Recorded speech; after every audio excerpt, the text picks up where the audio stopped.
Good afternoon, Cross Timbers. Today is Monday, November 4th, 2019, and I'm Madison Hudson. Sexual assault reported on Tarleton's campus, a Border Patrol shooting, and more coming up on Texan TV.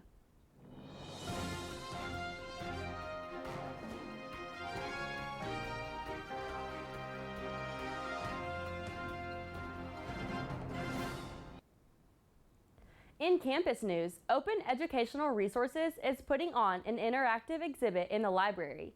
This event will run from today until Friday, November 8th. You can stop by during regular library hours and flip through the resources they have available.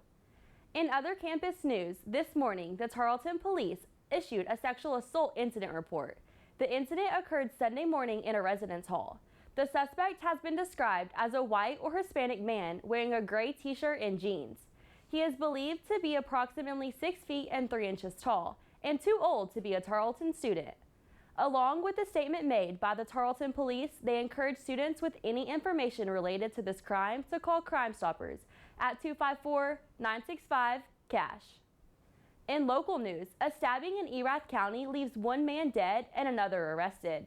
The victim was a 42-year-old male whose name has not yet been released. According to Sheriff Matt Coates, the victim was transported to the hospital where he died. The suspect, 22-year-old Juan Nunez, was arrested and charged with murder. Nunez is being held in the Erath County Jail on a $250,000 bond. And now, today's Texas, national, and international news from the Associated Press. In state news, immigration officials say a gunman was shot and killed by a Border Patrol officer about a mile from the U.S.-Mexico border in El Paso. According to the CBP statement, the agent approached 4 people when one of them pulled a gun on an agent and started shooting. The agent returned fire, shooting the subject. No agents were harmed during the shooting.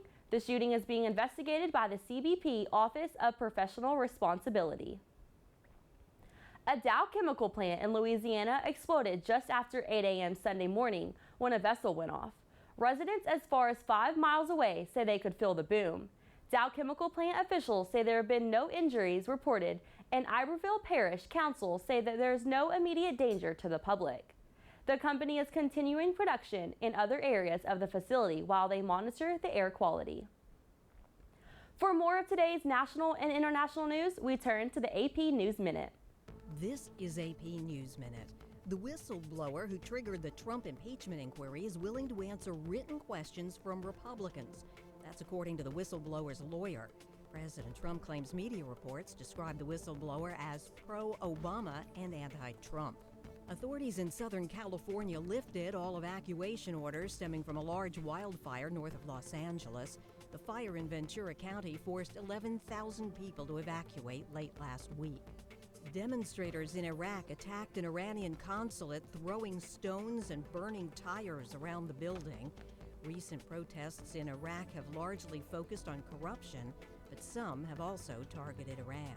A fire destroyed a hotel in Pennsylvania's Pocono Mountains that was more than 100 years old. Officials say about 25 rooms were safely evacuated and no injuries were reported. Rita Foley, The Associated Press, with AP News Minute. In sports news, the Tarleton Texans now have a 9-0 record after defeating Midwestern State University on Saturday. The final score of the game was 66-7. In other sports news, Tarleton State University's women's volleyball will be playing Southeastern Oklahoma tomorrow beginning at 6 p.m. If you can't make the game, you can tune in to live stream on the Tarleton Sports page. For today's weather forecast, we turn to Gia Garland. Good afternoon, Texans. For the weather today, you can expect a high of 79 and a low of 50, with winds up to 15 miles per hour. This has been a production of Texan TV News, a product of the Texan News Service from the Tarleton State University campus in Stephenville, Texas. Watch us live on Apogee Channel 2.1 in the dorms at 12:30 weekdays. If you live off campus, tune in on Northland Cable Channel 9.